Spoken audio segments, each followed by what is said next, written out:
સુરતમાં અંગદાન મહાદાન અંગે જનજાગૃતિ ફેલાવવા માટે વિશેષ અભિયાનનું આયોજન કરવામાં આવ્યું।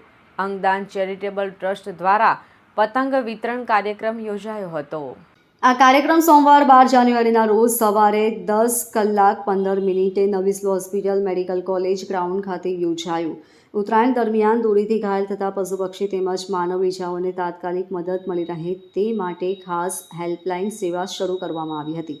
વિતરિત પતંગોમાં ઇમરજન્સી હેલ્પલાઇન નંબર લખવામાં આવ્યા હતા જેથી જરૂર સમયે તરત જ સંપર્ક થઈ શકે। આ સેવાભાવી અભિયાનમાં સહસ્ત્રાફના પાર્શ્વનાથ ચેરિટેબલ ટ્રસ્ટ અને નર્સિંગ એસોસિએશનનો સહયોગ મળ્યો હતો।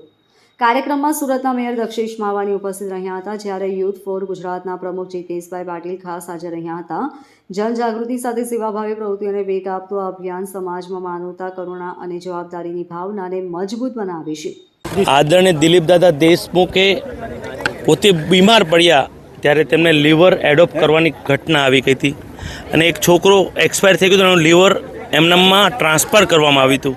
ત્યાર પછી તેમણે નક્કી કર્યું હું સમગ્ર ગુજરાતમાં ભારતમાં પ્રવાસ કરી અંગદાનની જાગૃતતા કેળવીશ અને અનેક જીવો બચાવીશ એવો ઉદ્દેશ એણે નક્કી કર્યો હતો।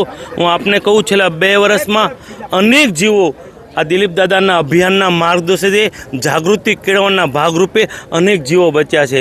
હું આજે વિશ્વગુરુ સ્વામી વિવેકાનંદની જન્મ જયંતિ છે ત્યારે સમગ્ર સુરતીઓને પણ અપીલ કરું છું કે અંગદાનની જાગૃતિ કેળવી। આપણે આપણી પરિવારમાં, આપણી સોસાયટીમાં કે આપણા ઘરે કોઈ મરણ પાડે અને એના અંગો જો કામ લાગતા હોય તો આપણો દીકરો, આપણા મમ્મી પપ્પાને બીજાના આપણે અંગ આપીએ અને બીજામાં આપણે જોઈ શકશું, તે મુખ્ય ઉદ્દેશ છે। Bureau report LK star news Surat.